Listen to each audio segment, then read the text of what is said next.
Welcome to Commander Central, episode 34.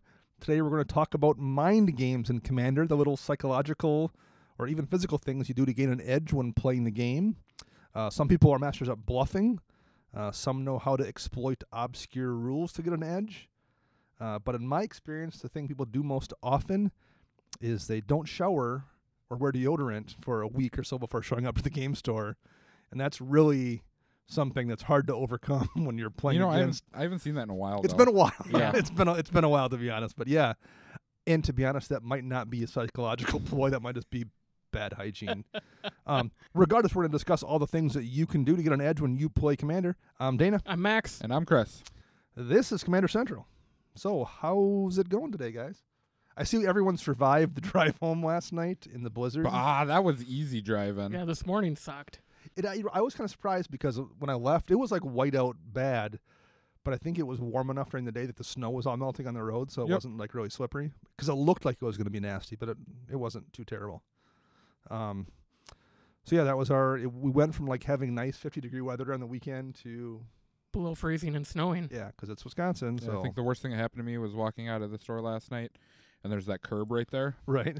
and there was so much snow you couldn't tell where the curb was, and I took a step and went thunk. Oh. And then it's just wet slush too. So Yep. you probably like just soak your yeah. That was. Well, you were there till like 2 a.m. too again last night. Playing Phase 10, which I Again. almost caught up. I was stuck on Phase 4 for like 10 rounds and ended on Phase 9. Ouch. Come back for the ages. And Max was there. You went to leave at like 9:30 and started your car. Yep. And then I left at 10:30 and your car was still started. You were still there. Your car was still running in the parking lot. Well, I stuck around to watch the 5-player game we were in for 2.5 hours to see how it ended, and it went on for another hour and 10 minutes after Dana left. That game was rough. So 5-player games are always a challenge, particularly if no one's playing like a fast deck. Yep. No one was playing fast decks. No, And 4 blue decks against a white deck. Oh, it was just a grind. And then the guy at the end of the table, Austin, I believe that's Yep. his name, right? So he was playing a very like grindy white slow deck, and he's a very non-aggressive player anyway. Mm-hmm. And I have no idea. So he's not doing anything for one. And number two, I can't tell anyway, because for starters, he's sitting At the end of the 10 table. feet away. And then what kind of sleeves are those he has in his cards? Like he has Okay. shaded sleeves. Dragon Shield made perfect fit sleeves that are tinted on the back for flip cards. Okay, so you can't see them through the, okay. Yep. Well, he decided to put the tinted side on the front because it looks really awesome. If you're sitting next to him, it Yes. probably does. But from like 6 feet away, he's playing black cards. Like he Yep. has 10 cards in front of him, and they're all just black blank-faced cards. It reminds me of those computer screen blurs that you can Yes, put on right. your monitor so you can only see the screen straight on. It's like, I was sitting next to him. I'm even like, what does that say? I don't know what that says. His cards are all wearing sunglasses. Luckily, he wasn't doing anything all game, so it Nope. didn't really matter very much. But And he made it to the final two. All I know is I kept hearing Sword of Vengeance gets equipped, and I'm like, and then, okay, I know what Sword of but Vengeance then does. he didn't attack with it. He's Yep. like, I'm equipping Sword of Vengeance, and then I'm not attacking past the turn. I screwed up that game. I got overly aggressive and then painted a target on myself too soon. In a 5-player game, don't make the move unless you're going to win. Yep. And I prematurely made the move and got slapped and couldn't recover. Yeah, And then did you get knocked out first, Max? I did. You didn't even do anything that game, neither. No, because my Brago got countered the one time I cast him, and I was just gonna be like, okay, I'm one of 4 blue decks. I'm not gonna play my general the rest of the game, and just coasted by as long as I could till I got kicked in the face by the mono white deck. And we all spent a lot of resources keeping each other in check, too. Yep. So that's always... I mean, it wasn't a fine game. It wasn't like it was a boring game where no one did anything, but it was just tough to get ahead, and it was slow. Very slow. So were there any other games you guys played last night? Chris didn't play much because you're getting all ready for Modern this weekend. Yes, I am. So we'll touch on that in a minute, but is there anything else worth talking about for games? Nope. Yeah, I mean, I played a good Recce game, and... We'll talk about that one later, too. Okay. Oh, yeah, I played in that game, too. I forgot about that. That was when I was going to throw your deck in the garbage, Max. Yep, and then you saw a Like, oh, there's a Snapcaster. Snapcaster in here. I shouldn't throw it in the garbage. Well, no, I was going to throw it in the garbage because Max like, oh, take out the steam vents and the sulfur falls and the time stop and the time warp or something like that, whatever the other one was. And I was like, okay, I can have the rest of them then, right? When I had to throw it in there, he's like, Wait, why? I haven't touched that deck in a very long time, so I didn't know it was even still together. We're talking about Mystics, right? Yep. Yeah, I didn't even know it was still together. Only reason it is I needed to have both of my archives have 3 decks in them, so they were like balanced in my bag. I'm So like, okay, I that's guess what saved it? it's staying together until I part something else together. Well, I will mention this. I have a couple small notes here that aren't necessarily game related, but so we talked about tutors last week, and one of the tutors we talked about was Guided Passage, which is the 3 color is a Teamer. And I had 2 different people last night at the shop. One's like, I put it in this deck, because he's like, I didn't know what it is, I want to build it. And the second person was like, I want to build a Teamer deck just to run Guided Passage. So I'll have to report back if anyone had any real good luck with that. But Yeah. we at least got 2 people running Guided Passage. There we go. And I wanted to mention one card. I just wanted to make this note because we talked about it when it was in Hour of Devastation. And that's Hour of Revelation, which is the board wipe. The white one? The white one where you can do it for 3. I've had it cast on me for some reason like 3 different times in the last Week. probably the last week. Every time it's devastating. And it's 3 mana. And not that we didn't say it was going to be good, because we all did. Mm-hmm. But like just seeing it in play, that card needs to get played more. I understand it's tough to hit triple white in 3 colors or more colors, but like, man, that just changes the board state radically for 3 mana. Yep. And it's almost always 3, particularly multiplayer. I mean, you're not casting it if it's going to cost. If it's going to cost the full 6, you're not You worried might as well about cast removing route stuff. or something right. like that. Yep. Or you just don't care because the board state in a 4-player game, that's like you're at Ascend by turn 3. Yep. Or turn 2 a lot of times. Well, it's non-land permanent, so Yeah, that's true. I what guess it hung is. me It's up non-land, the one yeah. time I saw it get cast. But still, I mean, it's really easy to hit that mark. Oh, and yeah. So anyway, I wanted to mention that because we like the card, and just seeing it in play really kind of drove home how strong it was. So anything else before we move on here? I don't think so. All right. Any exciting social media? I think Not really. It's been mostly. Everyone's talking about Dominaria because it is coming and it's coming with a vengeance. So that'll be next week's show. I think we're going to do a 2-parter on Dominaria. Fun. So, We almost have to. and I'm pumped. Actually, you say fun, but like we're all legitimately excited yeah, for it. It's a I'm- fantastic set so yes. far. Mm-hmm. I mean, it's halfway revealed, and it's the best set I've seen in I don't even know how long. A very Commander. a very long time. But it's probably going to be a good standard environment too. It looks like. I mean, there's a lot of like. Since Return to Zendikar, it's the best set. Yeah, at least. If not, since Return to Zendikar. I thought you meant Return to Ravnica. I was like, it's the best one since Return to Ravnica. It is. Yeah. I would say. Yes. Even at half released, I'm looking at it. There's a bunch of uncommons that are ridiculously strong. But we'll get to that. We're going to have to talk about those because there's For some sure. very interesting. We going to play some Peasant Commander, my friends? We'll talk about that Ooh. next week, won't we? They're not even they're strong in legit commander, let alone peasant. Yep. So yeah, we'll get into that next week. Max, any news for us? No, again, it's all about Yeah. Dominaria, and we'll be covering that next week. So, speaking of all the social media and news and everything, if you have anything you need to say to us, you can find us many different outlets. Twitter at CMDR Central, Facebook search us CMDR Central, YouTube CMDR Central, and online at cmdrcentral.com. And of course, we're on Patreon by searching CMDR Central as well. And we've been talking about this the last couple weeks, and we are ready to announce some changes we're making to our Patreon. We are adding a $2 pledge level, and that will get you the shout out that gets you at the $1 level. But it's also going to gain you access to our chat program called Slack. So it's extremely similar to Discord if you ever are involved with that. We just use this one it was something I was already using in other areas of work, Yeah, and I we am just too. adapted it to the podcast. But I mean, we're in there talking about whenever a new card comes out, someone posted in there, and there's conversation about new things and just anything EDH related. There's a few smart people in there and me talking about EDH most of the time. So Are you implying you're the smartest or the not smart? feel free to take that any way you want to take Okay. that, because I probably could go either way depending on the day. I'm not lumped in this category because I don't talk much on Slack. Chris does not. Don't fear the Patreon pledges who are already pledging to us. You will get automatic invites to the Slack no matter what.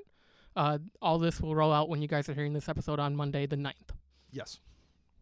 We also have some contest information. We do, starting this month. So when you guys hear this on the 9th, we will be doing a drawing at the end of every month for some cards.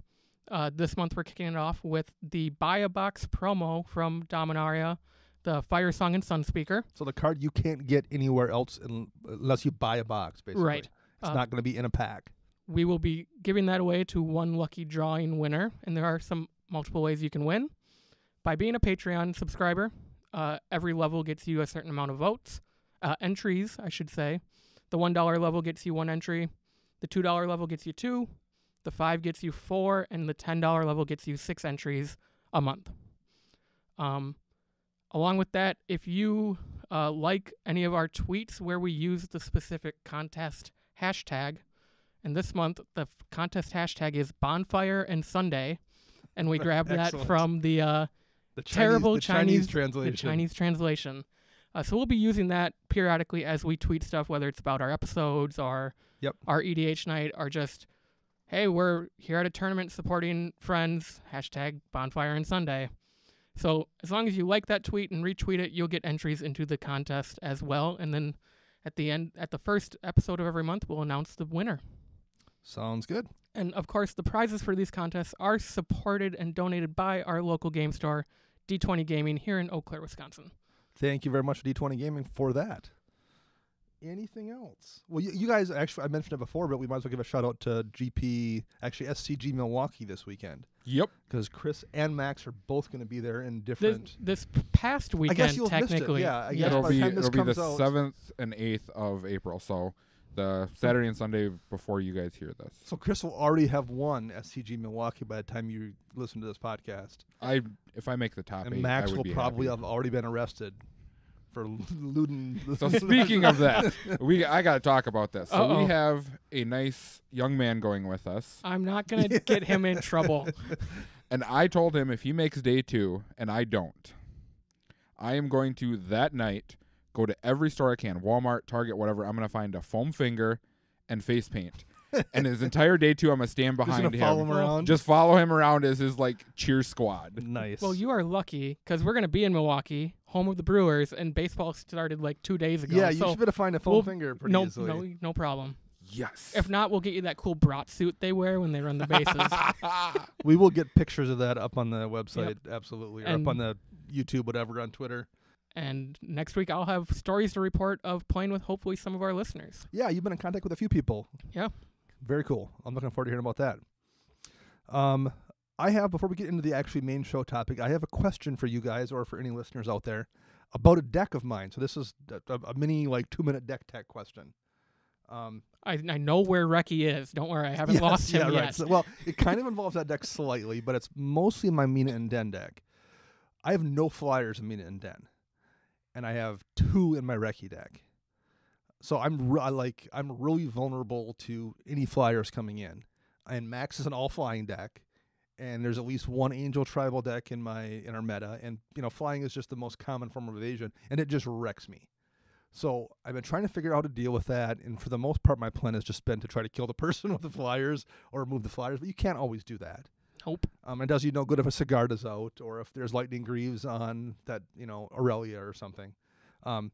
So I can run hurricane kind of effects to destroy flyers, but if it's a suited up Sigarda or something like that, it's 10 damage everybody to get it done. That's an entire turn worth of mana.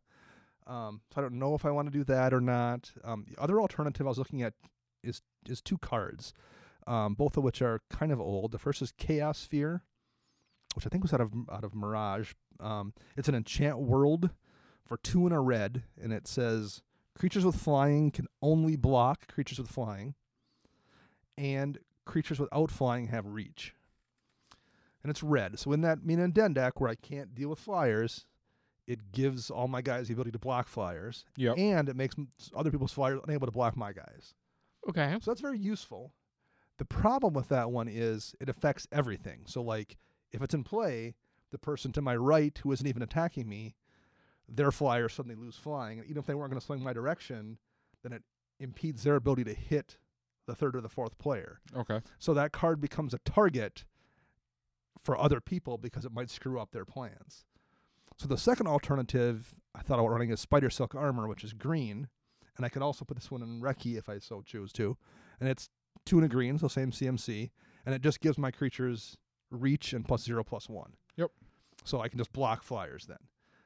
So it's not as good because it doesn't give me any kind of evasion. At least in that regard, it isn't as good. But it does give me a little bit of defense.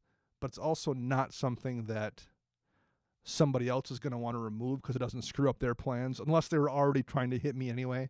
Like, I understand if you're going to hit me, you want to remove it. But, like, Chaos Sphere screws up your plans for hitting a third party. That one doesn't. Yep. Mm-hmm. Or do I just keep winging it and just like being like, well, I'm just going to lose to flyers and I just got to deal with that. And hope I have a Beast Within, or hope I have a Chaos Warp, or hope I have a Song on the Dryads or something like that. First of all, what's your opinion? I like the Sphere. I really do. Number one, it's an old card. So I like the fact that it's an old card that no one's going to see coming. Max, what do you think? Why not run them both? I think that's too much, because I think if you have both, they're dead draws. You don't need them both.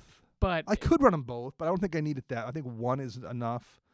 I really like the Sphere. I- I'm dead I- set. If yeah, I were I going to mean, play one, I would play the Sphere over anything. I 100% agree. The Sphere is it's like you said, it's old, it's really cool. People aren't going to know it, and it's just a great card for that deck.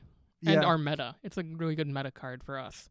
Yeah, right. We do have a lot of flyers in our meta, I feel like. So I think that And- would be useful. You're the type of player that you know how to play. Like a new player, if they played that Sphere, it would be, let's just jam this thing as early as possible, whereas you're going to sit on it until you have a reason Until to I play need it. to play it. Yes. There's 2 other cards. There's a Gravity Well, which is a green one that basically removes flying from creatures. Mm-hmm. And Gravity Sphere out of Legends is the same thing.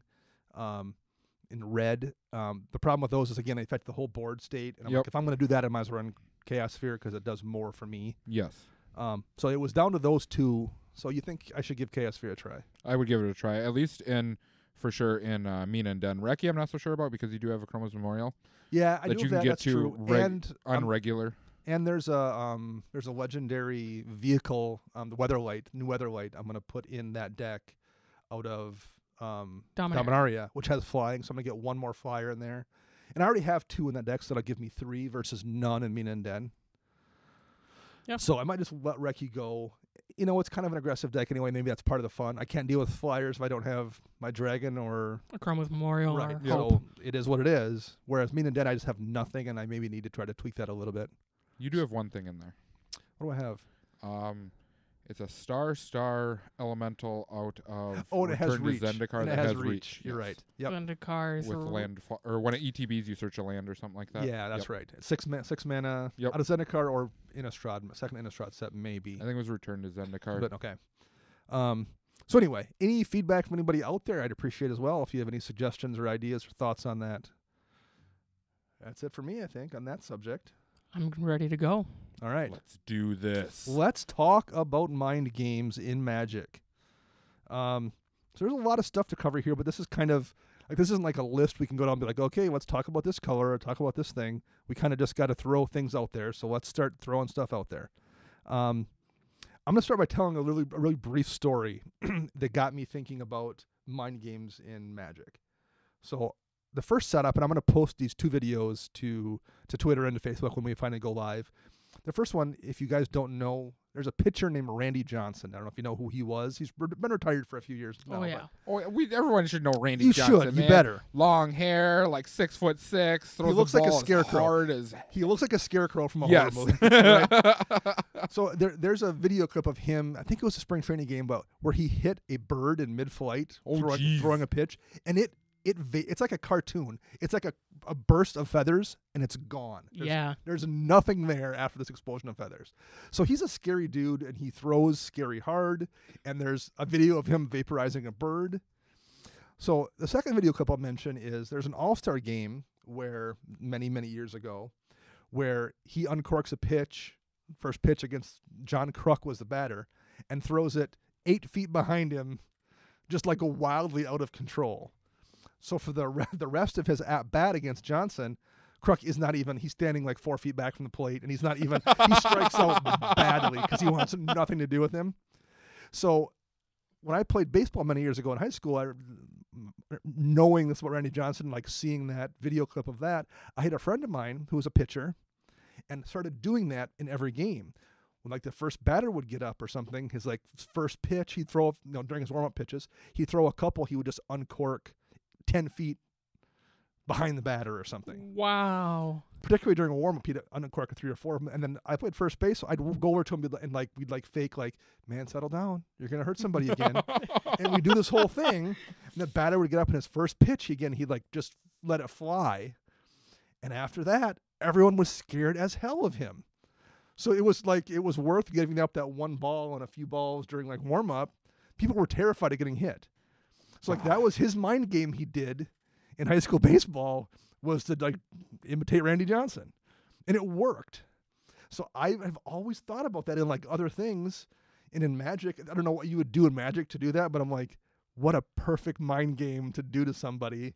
I'm in the mind of a young man in our shop already with something similar. So I guess that's the equivalent of not showering and showing up with BL. That's what that is.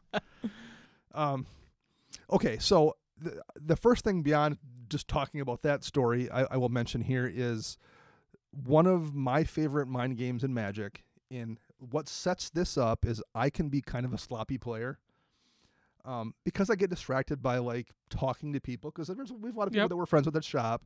So we're either BSing about whatever, or I get a text on my phone or something's going on and I'm just not paying attention and I'll make mistakes. But sometimes I pretend I've made mistakes that I haven't made. And I mentioned this on the show last week where a guy asked if I had trample damage. I'm like, oh yeah, and then I can spend a red and a green and bounce the land and give it trample. And he's like, oh, you don't have a red free. I'm like, oh man. That was me faking I had made a play mistake. So that's one of my favorite ones to do because it's already been set up by me actually making sloppy play mistakes. So that's one thing that I do as a mind game is I try to set up, because it really works if somebody else notices. If you point it out, oh, I screwed that, it doesn't work. Yep. But if you let them walk into it, that's where that bluff works. So that's one I want to say that is a really useful mind game to play, is to fake the play mistake. So that's my first contribution. What do you guys have? I don't like showing so I sleeve all my decks in the same color sleeve. So you're using the petrol blue, I think, yep, right now, petrol right? blue Okay. Dragon shields. And I've gotten in the habit because of Chris of not showing my commander, but I'll sit there and shuffle. That's how you're supposed to play. I'm going to let everyone know that when you play, you're supposed to leave the commander face down, shuffle, and then once everyone's ready, you flip them all face You up. reveal at the same time, right? Yep. And you're not supposed to do that until after mulligans have been decided. Right. So typically, though, I'll sit there and shuffle my deck, and people will see oh, you're playing. Oh, look, there's green-white. You're playing Dramoka, or blue-white. You're playing Brago. But lately, I've been really working on not letting people see me shuffle. Okay. So this happened this past weekend. We were at the doctor's house, and he was like, "What deck are you playing?" I'm like, "You'll see." And I just sat there, and he's like, "Oh, I see. You're not gonna tell me what color. Oh, of course, all your decks are sleeved the same." I'm like, "Yeah, nice. You'll find out. You'll find out." And then, so he's like, "Okay, I guess I'll play this deck. I'll try my best deck." I'm like, "Oh, I'm playing Tajik." Okay. Which is not your best deck. It won, though. Nor is it anyone's best deck. But yeah, you did win with it. I did win with it. The first game. Okay, I like that. So you're just trying to keep as much information hidden as possible. Yes. That's useful. How about you, Chris? What do you got? Always leave the one white mana free. Always. There might be a condemn, or there might be a swords type or path or anything. And I'll be honest, 70% of the time I have it in hand anyways. But that doesn't mean I'm always going to have it. So that's the bluff. We'll talk about the bluff here, because there's a lot of different bluffs. Yep. But that's the bluff. Yep. So that's when you fake having all the a time. spell in hand, or you have a spell. So you want to basically bluff somebody into thinking you can do something that you can't do. But you have to occasionally have it. If you bluff all the time and you never ever show it, no one believes you. No. Nope. But so you have to actually have it once in a while. Wolf. So is there anything you do on a bluff to help sell it? I say it. You just say it with authority, with confidence. Yeah, if you come at me, I've got a condemn in hand. You're going to lose your creature. I'm going to kill it. And I'm going to show and be like, I have one white mana free. You come at me, it's going to die. So it leaves them to think, well, it could be condemn, could be path, could be swords, whatever. Nice. I actually did that this past weekend. Someone was going to debate swinging at me with Gishath. I'm like, I have one white mana open, and I have one card in hand. And I actually, I actually pointed the card face down at Gishath. I said, "Don't do it. Don't do it." And he's like, "Okay, I passed my turn." And then it got around to me, and we were the final two in the game. I'm like, I'm going to play this creature. But that's good to let them know you were bluffing, because then when you're not bluffing and you want them to swing into the bluff, Yep. you've got it too. So you need to review it sometimes as well. Because I think I drew a land, so I'm like, land for turn, creature. He's like, oh. I'm like, and win. Yep, that's a mistake I see a lot of people make where, like when they tap out a lot of lands or something, I always leave certain select lands untapped to present that it could be any of one of these X number of cards that could be in the deck. Make people think. Now, me being more of a competitive player like constructed formats, that comes into play more, whereas Commander, a lot of players don't even pay attention to that. They just go blindly and just brah everybody, and you're just like, okay, die, I guess. Well, if I'm playing blue, I don't have anything to do and I'm passing the turn, regardless of whether or not I have a counterspell, I try to leave, particularly if I have islands, I try to leave 2 islands side by side right there, conspicuously untapped. For anyone who even remotely looks over, they're going to see that there's 2 islands. I even fan the lands out away from it a little bit. I was going to say that you don't but you separate them. You make sure you separate them and make sure everybody notices that I'm there's moving these 2 over here. For any kind of counterspell. Yep. And I have them sometimes. I have counterspells. I hit Max with 2 of them back to back last night. Yep. We battled. And I lost. probably shouldn't have actually. I think that was a mistake during that game. I overextended. But I intentionally leave that there so people are like, well, there's 2 blue. That's something that you have to think about whether that's available. And I think fought over an austere command of all things. I was so confused. Well, I had already that was a sunken cost fallacy situation where I had already put so much of my hand on the board. I had Metamai out, and I had, I think, 2 other Sphinxes in play, and a bunch of mana rocks. So I had so much invested that I'm like, I got to go all in at this point, because. And then I countered it, and then you came back with something else, and I had to counter it again. I can't remember what the sequence was. I don't even remember either, but I countered it, and you packed and negationed it, I believe. And then I had to, and I swan song your pack or something. Yep. Delay. I know. And then I delayed his that rift. was Cyclonic Rift that you guys were fighting over. Yeah. Yep. So that was, we both sunk too much resources into that back and forth. Yep. And I laughed with the 3 counterspells in right. my hand, letting you guys fight over it. You had no mana, though. You were just sitting there like, whatever. You had no board presence, so you weren't worried about the austere command. Well, as part of the bluff, too, I think genuinely everybody, you should just grab a few of your lands when someone makes a move on you or does to do something, and start to turn them, and then stop and bring them back. Just do that 3 or 4 times every game. So people always think you're debating making a move and then don't make it. Yep. Because if you only ever go to tap your lands when you've decided officially to do something, that no one ever believes it. But if you go to make a move and stop making it 3 or 4 times, then when you legitimately change your mind, they don't know what that is then. Because there are times you go to counterspell something and you're like, man, do I want to hit it? And you think about it for 3 seconds and stop. Mm-hmm. And okay, no, I'm gonna let it play. So that happens sometimes. You legitimately do that. Well, you can't cover for that unless you fake that sometimes too.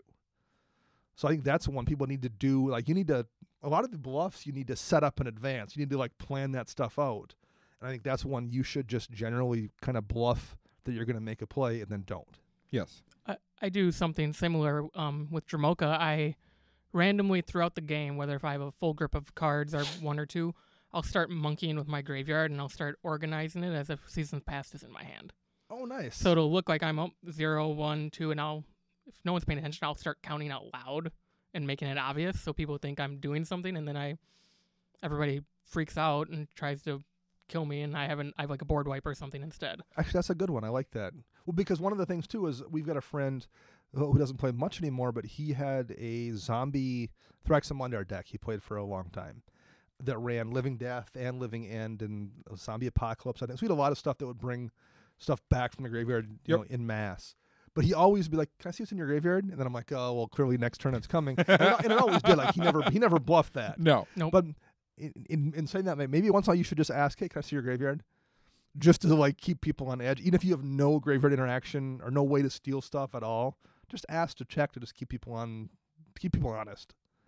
I don't ever ask. I just kind of lean over the table and look, and then sit down and look at the player, and then look over the other players, and just try to get in their head. Well, now Max mentioned talking about a Recce game last night, so this would be a good chance to mention that because you bluffed me without trying to bluff me in that game. I guess. I didn't realize I did it until he told me about it today.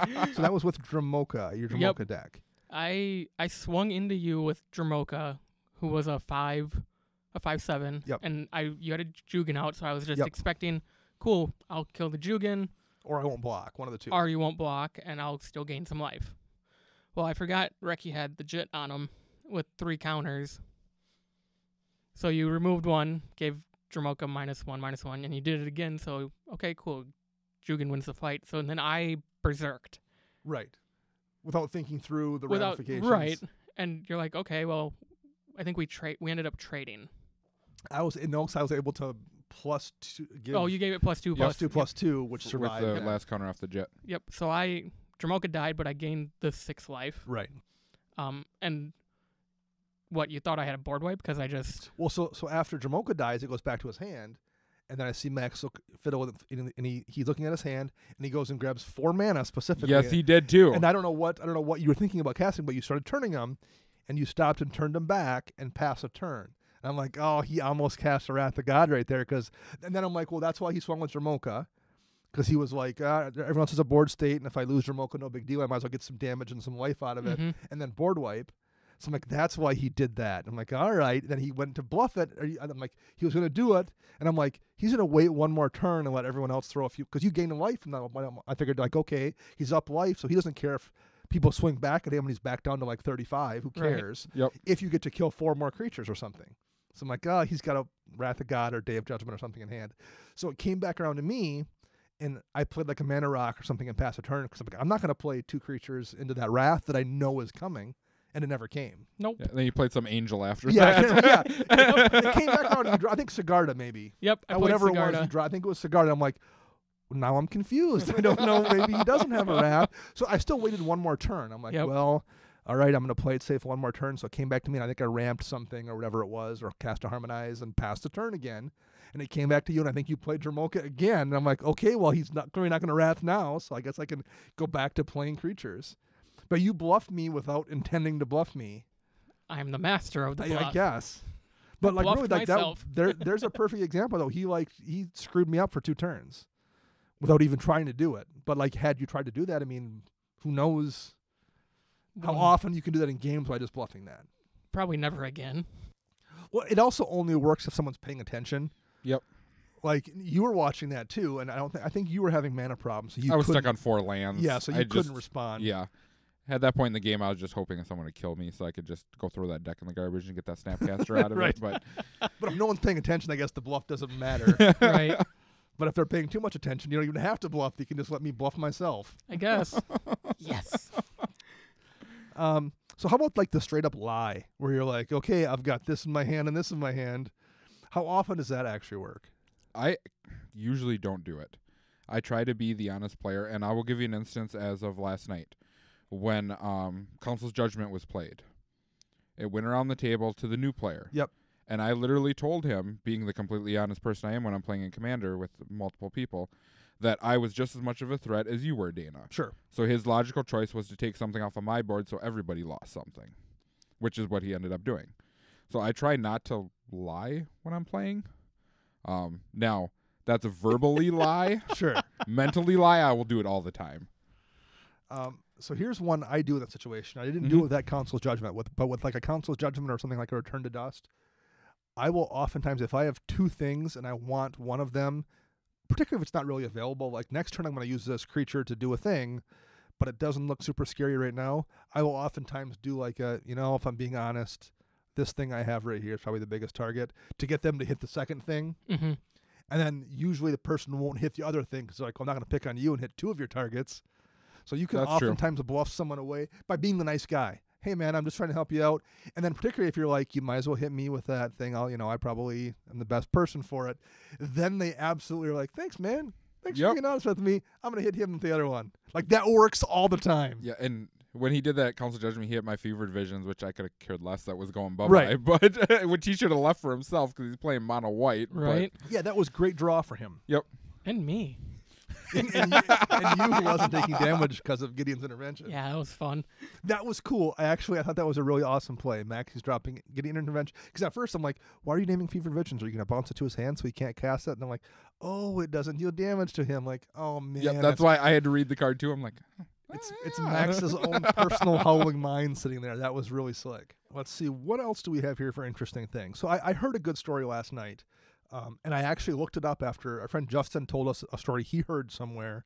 So I did a search for it and found it on Reddit about a tournament where somebody called a judge over, I think it was in Modern, and then said, "Judge, can I use the pithing needle to name Dark Confidant?"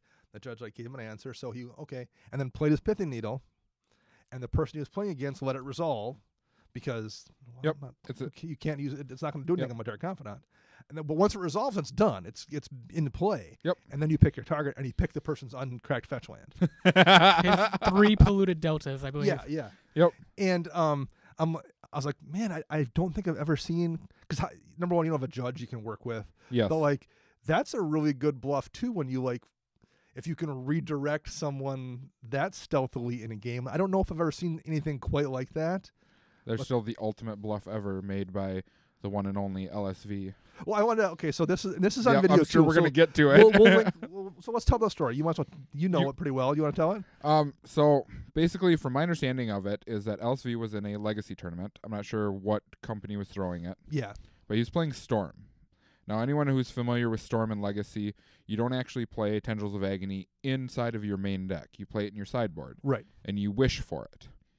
Well, he went to wish for it in game 1 and realized he didn't put it in his sideboard. He had it had got taken out somehow and he replaced it with whatever it was, Frantic Search or something silly like that. So he plays the wish and he's up, Storm count 10, whatever, and the guy just scoops. So literally through the whole tournament, this is how every game played out. He would go and he'd go to wish, and they're like, okay, we're just dead, so they scoop it up. But he didn't have the And card. he Didn't have the literally tendrils. didn't have it in there. Wow. So there's a really good video. We'll link that because there's a video of him Yep. telling that story. So we'll post that as well, along with the Randy Johnson vaporizing the bird. It's a cool story too. But like, so has there ever been a situation where you've done that kind of a bluff where you've had somebody scoop based on? Okay, so let's hear it. What was it? It's not a scooping bluff, but there's a young gentleman that plays at our shop, and he's a really good kid. So we're playing Modern, and he's playing Red Green Ponza, and I'm playing Burn. And I do believe this is game 2. I'm all down to 5. He mulls down to 5. And I'm hemming and hawing over it. And since I'm going first, I get to choose if I'm going to keep my hand before he does. So I start tapping the table and counting. I'm like, this is a turn 3 kill. And he goes, mulligan, immediately. Oh, really? Yes. And I'm just like, okay. And all I had was like a Goblin Guide and a couple lands and a Lightning Bolt in hand.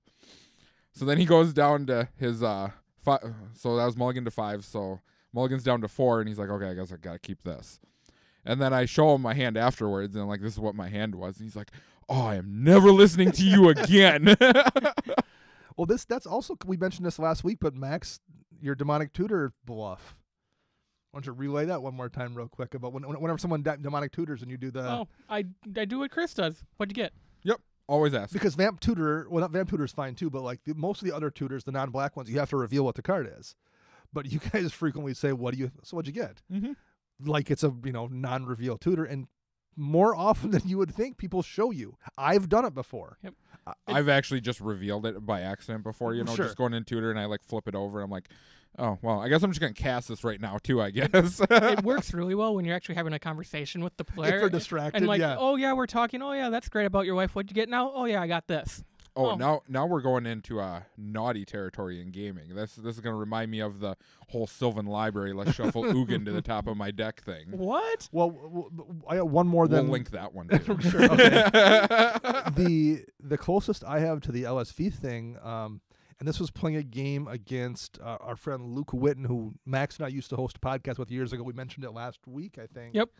And it was down to him and I in a game, and I had a mono black Draina, whatever the first Draina's name was, Colostria High Chief. And I went to, we were both down to like minimal life, and I went to, I can't remember what the spell was, but like I had a way to deal direct damage to him. I believe it was the black draw spell, draw like 6 cards, and the person takes whatever X damage it is. This name I've now forgotten, from Khans of Tarkir. Damnable Pact. Yep. So I went to, and I had a bunch of mana, because mono black, and I had some kind of mana doubler, and I had a Cabal Coffers. But I knew he had some kind of a counter spell, so I went and did just lethal to him with Damnable Pact, and he countered it. I'm like, all right, can you deal with Draina? And I pumped Draina and swung. And he's like, no, I got it and scooped. I didn't have lethal on Draina. I didn't have Really? I did not have enough black mana to pump her up for lethal. I just said, can you deal with Draina? He's like, no, you got it, and scooped it up. And I was, I think, too short. Wow. This is why we count children. Right, and you know what? I didn't tell him either afterwards because number one, he'd have been mad. Like he would have been irate about that. So if he's listening now, Luke, remember that game. That's what happened. I didn't tell him afterwards, but I bluffed that I had lethal and he scooped it. So I'm like, nope, I'll take that win. Sometimes that happens. I see that a lot in Modern, since it is. I keep talking about Modern. I love Modern, just so everybody knows. Well, all the same stuff applies. Right, Just much there. and it's Modern season. Yeah, it is Modern season. Storm and Modern. A lot of times they start storming out, and they don't have the lethal in their hand, and I've watched a lot of people scoop. And if they screw that up, they're just done. Yeah. Like if they misplay that storm, they're just not going to kill I you. make them play it out because they could whiff. Right. Yep. They might not have the grape shot or the goblin maker thing in hand or whatever, so they're just like going and going and going. All of a sudden, like, well, I guess I got like 12 floating mana. I'm at storm count 20, and I'm just done. Particularly at your LGS, like maybe in the pro level, those guys don't miss that very often. But if you're playing in a local game store, storm's really easy to mess up. It is. So yeah, no, that's a bluff but you can win doing that too. Like people absolutely pull out games faking that kind of stuff. There's one I wanted to touch on that I noticed last night, and I'm trying to figure out how to bluff this or how to take advantage of it. I was playing my Mina and Den deck, and I had played a Crucible at Worlds. Yep. And just the conversation at the table was about how Crucible needs a reprint because it's so expensive. And somebody made the offhand comment about Ramanup Excavator. Like, oh, that's a good card. It's like kind of fills the same slot. Plus, it's a body. It's a Naga Shaman, I think they called it. And I corrected them like, it's Naga Cleric. Oh, okay. And then then I froze, and I'm like, you just had it I in looked your around hand. because I have it in my hand. I'm staring at it. That's why I know it's Naga Cleric. Like, I'm not going to remember what Excavator is. I just happen to have it there in hand. Yep. And it didn't matter. It's not like I already have a Crucible that no one's removed. Yeah. So clearly I can play cards in my graveyard, and having a second way to do that in my hand isn't a big deal.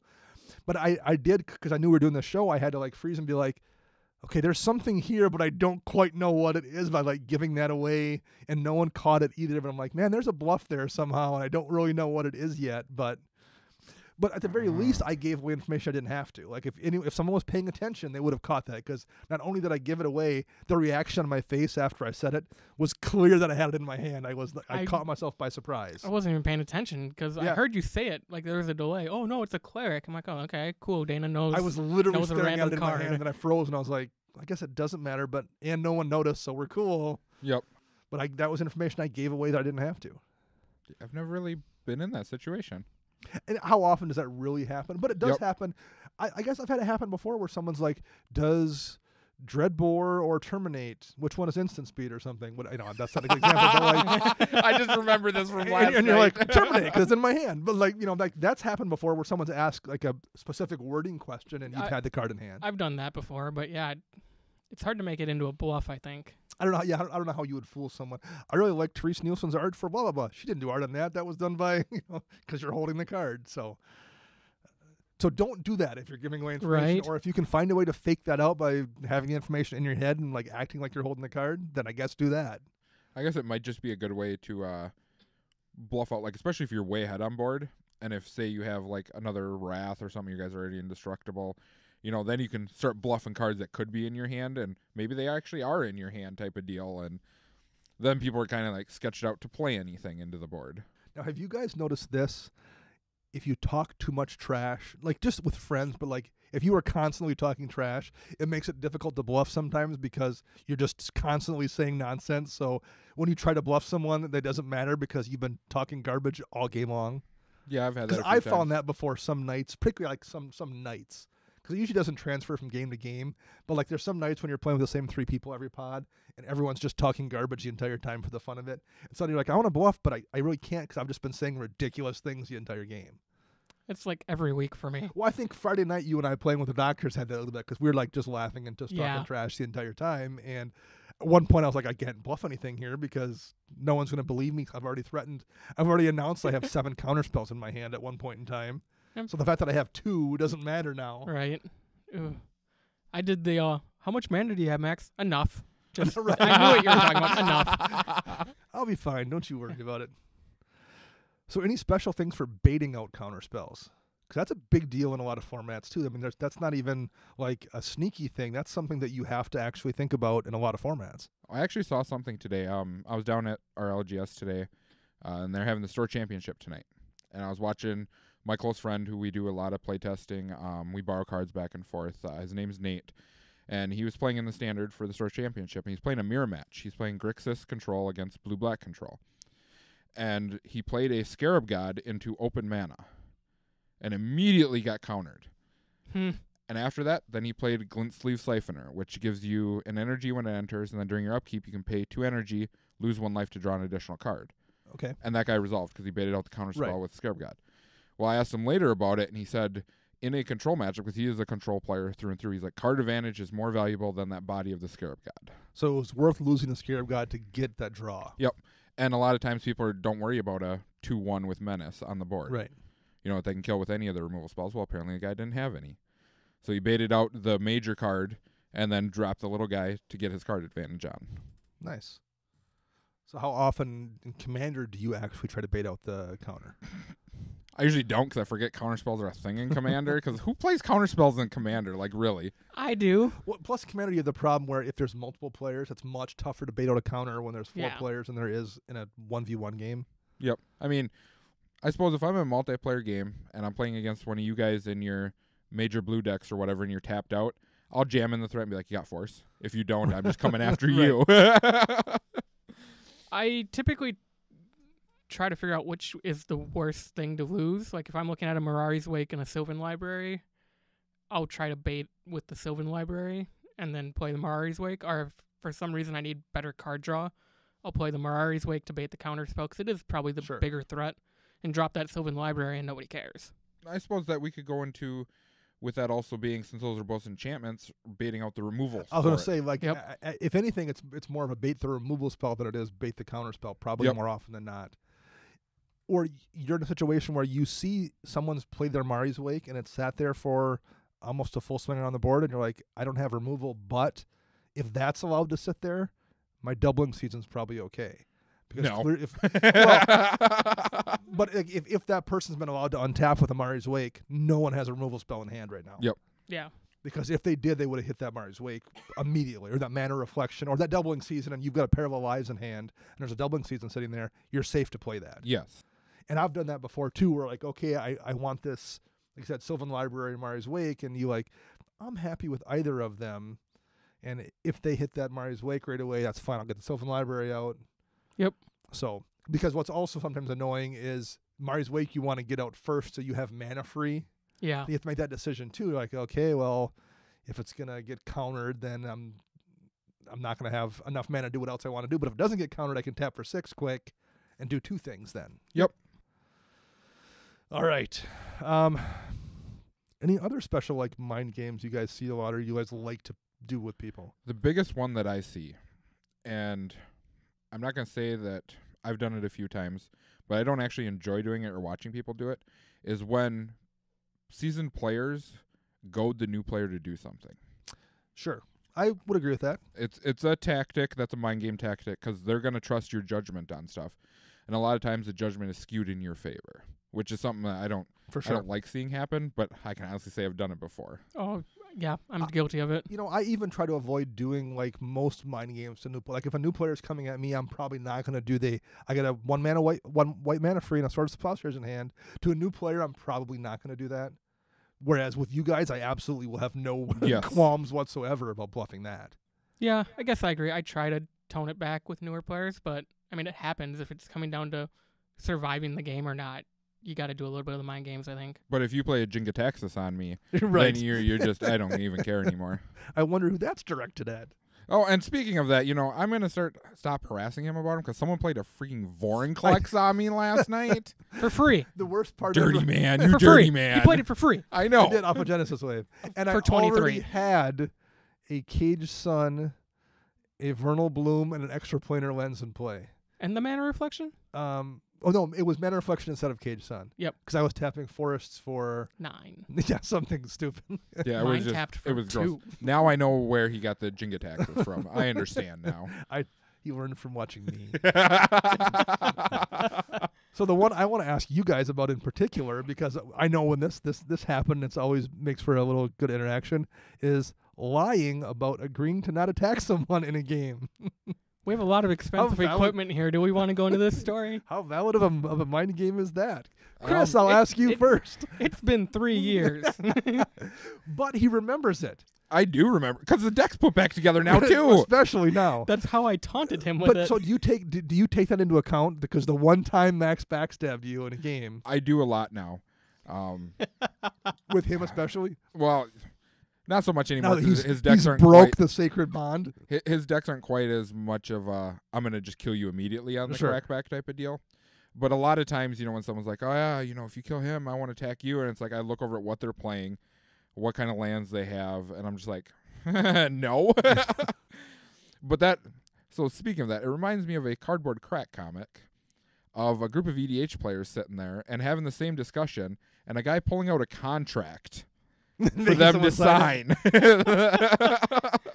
Oh, lovely. I'm sure our LGS will have those in the coming weeks. So having once broken the solemn pact, Max, but I don't think you've ever done it since then or again.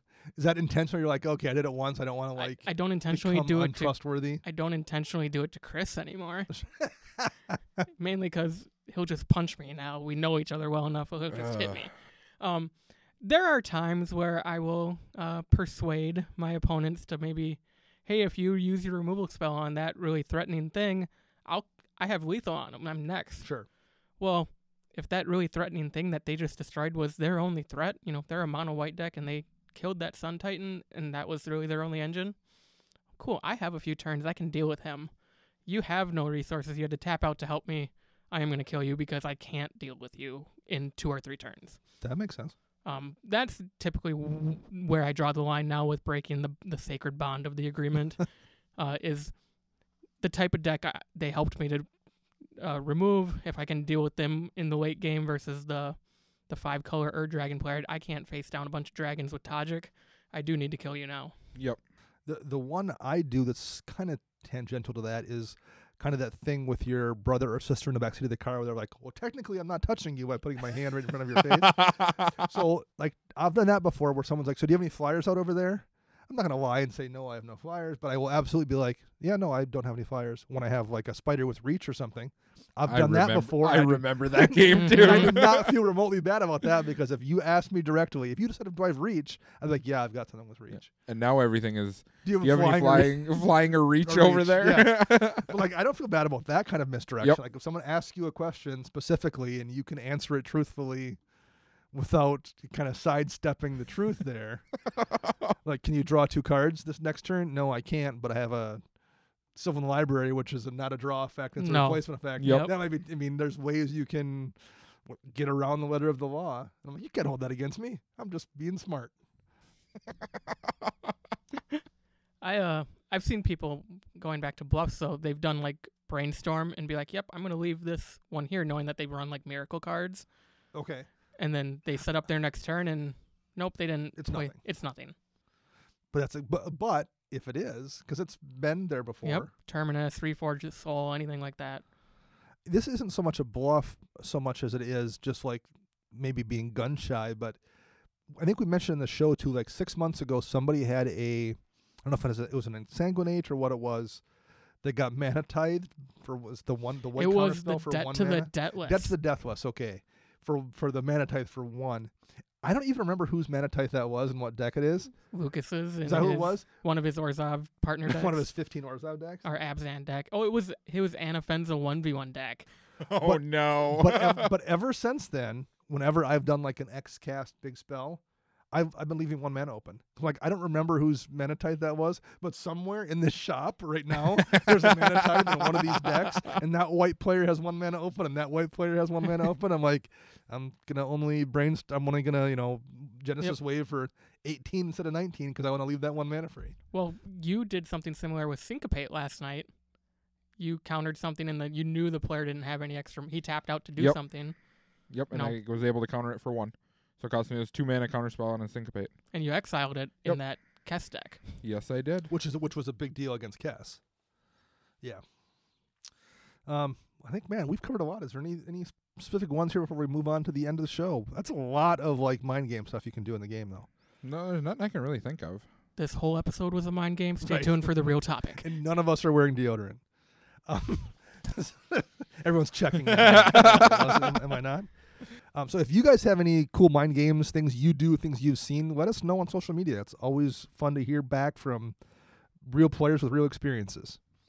So before we sign off here, we have done this for a few weeks. Quite a while. Probably. Yeah, it's been a while since we've done our sign off question. So the sign off question we're going to do, we're going to try to get back to doing this every week. So sometimes Wizards prints a functional reprint of a card. So like Terramorphic Expanse is basically Evolving Wilds, or Deglamour is Unravel the Aether. So if there was a card that they would realistically do another version of, because they're not going to print a second Soul Ring or a second Lightning Bolt, what Commander card would you like to see them do a functional reprint of? What do you got? You guys are both smiling here.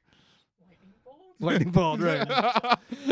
I was waiting for you, I Max, because when you and I talked about this earlier, he goes, I'm going to say Soul Ring just to troll Dana. I specifically put the caveat. Soul Ring was the obvious one, but I'm like, if I don't say Lightning Bolt, Chris is going to say Lightning Bolt, so I like need to make sure when I text him, say not Lightning Bolt or Soul Ring. Mine would have to be Blasphemous Act.